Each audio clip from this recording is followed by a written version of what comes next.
Hey girl, hey. And that's non-gender specific, just hey girl, hey.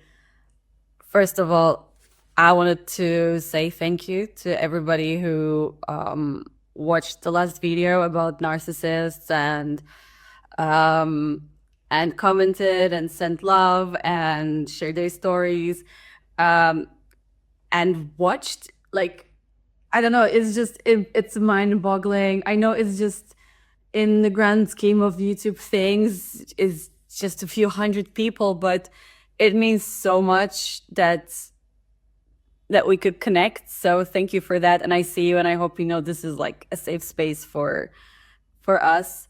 Um Narcissism is not like a thing I am here to talk about. I am more about trusting yourself, trusting your gut, and recognizing your own powers. But there are some things I want to share because that was just sort of a little scratch on the story, and I would like to share with you the stuff that the signs I was missing, that were telling me within that month, a little bit over a month, that were, nobody would have told me before that this is something to watch out for. Like, there are like red flags about narcissists that you could Google anywhere and like there will be thousands of videos, but the things that came to me, they might have been very me specific, but that means there will be you specific things. And it doesn't only apply to narcissists, it applies to everybody and everything. And I just want more of us to be able to tap into it. And before I even get into it, I just want to share that somebody made me realize last week, like obviously there's been a bit of a break. Like at first I posted every day, then I stopped, then I posted that, and then I disappeared again. And someone made me feel very vulnerable. But I needed to hear that, is that like when I share something deep about myself, when I become like, when I crack myself open, I want to run immediately, like hide. And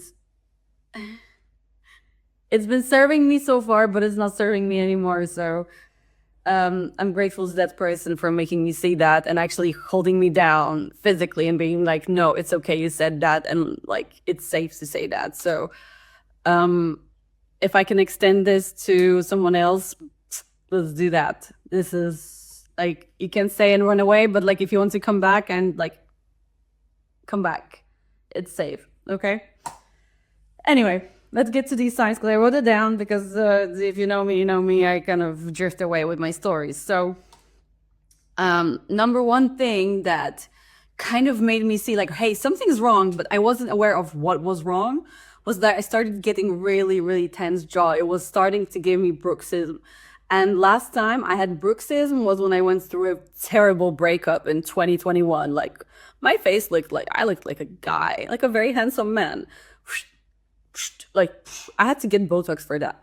And it finally went down. But this one, it was like, where is it coming from? I don't understand why I'm waking up with clenched teeth. Obviously that meant I was not saying stuff. I was holding myself back. I was feeling tense. I started having sore throat. And when I get sore throat, it kind of tells me I've been holding things back again, or I didn't say something I needed to say. Yeah, like you can go into, you just got a cold, but this is not how we play here, right? So yeah, I started getting sore throats, and I had a bigger need to smoke, which I like, it was new. I haven't been smoking for a whole like year before that, and you can even watch a video about the whole smoking and hypnosis stuff that I did. But I started feeling like I need to smoke. So like I needed to breathe and ground so much.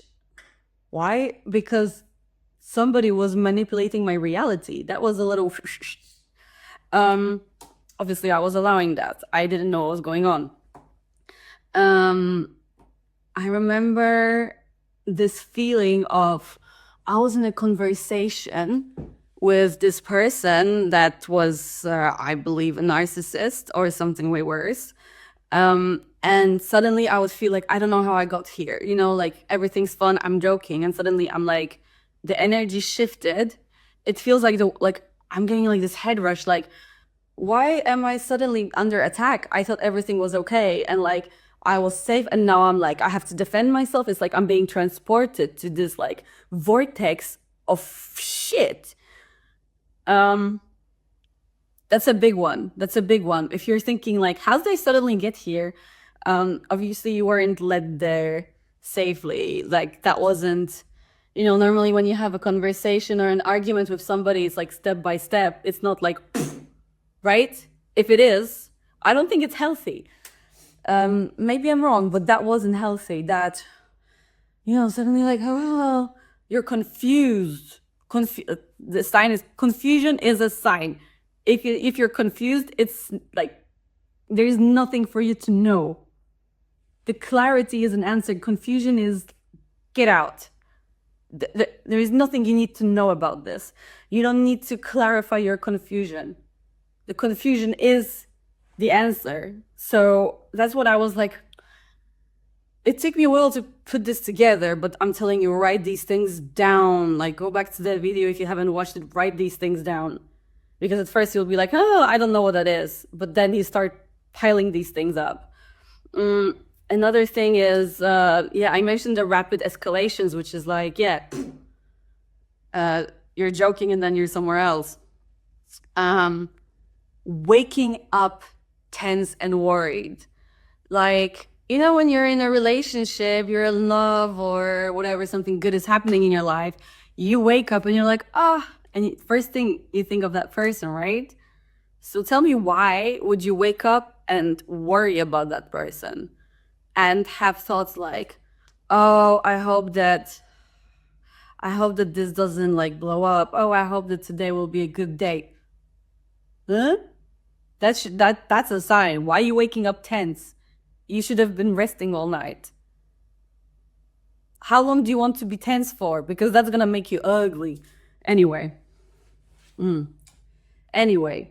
We go. Waking up tense. You start avoiding topics out of fear of escalation. Obviously, everybody has touchy subjects that, like with your best friend, maybe you don't want to touch on some things, like maybe you don't agree on something exactly. But the fact that you start being worried about that, there's no peace in that. There's no like, well, we just don't talk about it because we don't want to argue. It's like, no, you know that if you talk about this, the other person will not be like, oh yeah, let's just agree to disagree and move on. No, they'll be like, pfft. So you start to be scared because you don't want that reaction, because that will mess up your day. You're like, again, you won't sleep, you'll wake up tense, right? So you start walking on eggshells. I know that's a normal thing to say, like that's a red flag that you're walking on eggshells, but nobody tells you how that actually looks. So that's how it looks for me.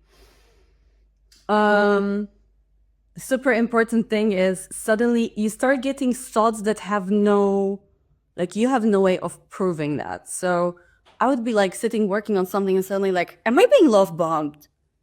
And I'm just like, why would I be love bombed? So I Google it and I read it and I'm like, that doesn't match any of that. But I had this thought. I was like, why would I think about that? Oh, you're just scared because you're in a good relationship. You're trying to self-sabotage.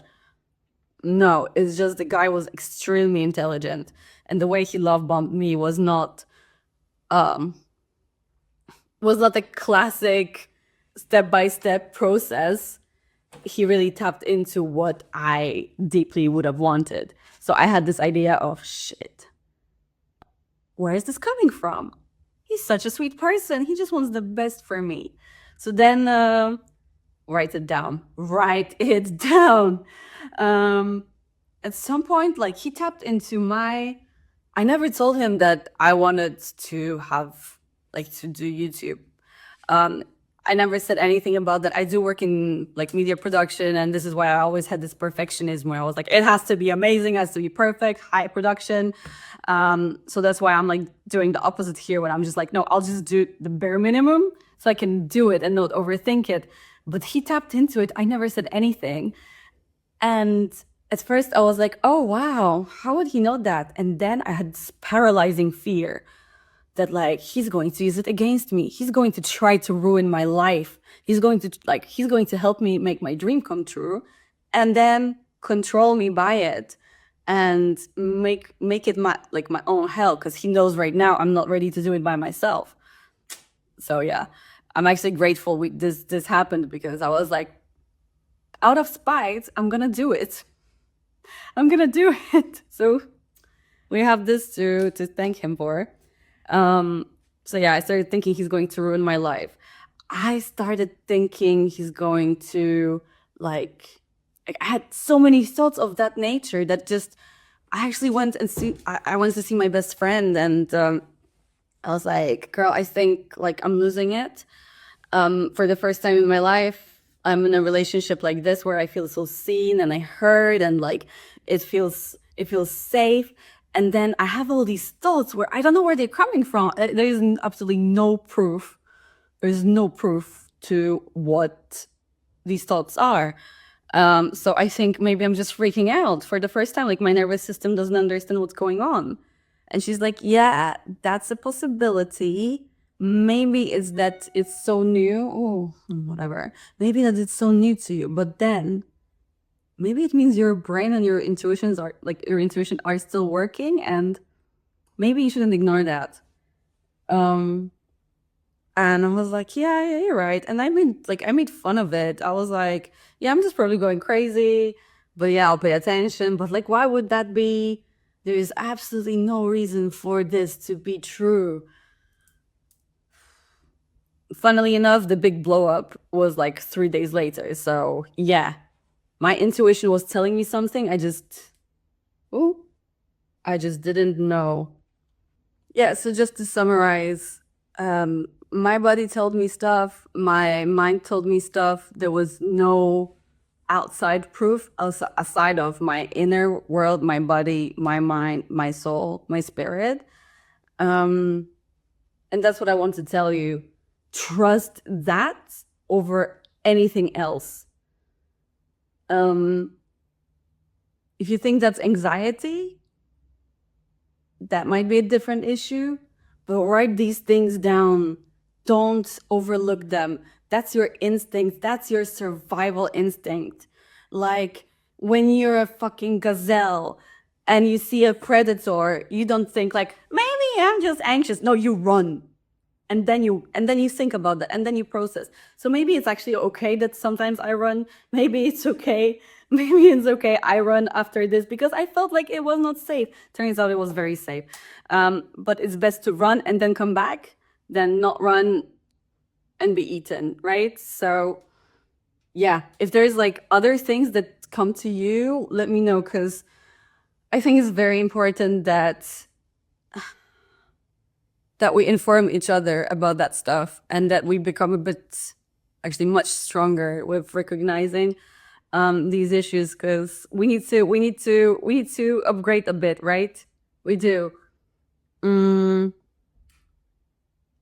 we need to cut them off from the supply. Yeah.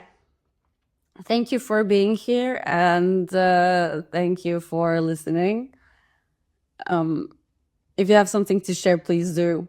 I'm glad we do that, and I'm very, very grateful. I'll be back soon, I promise.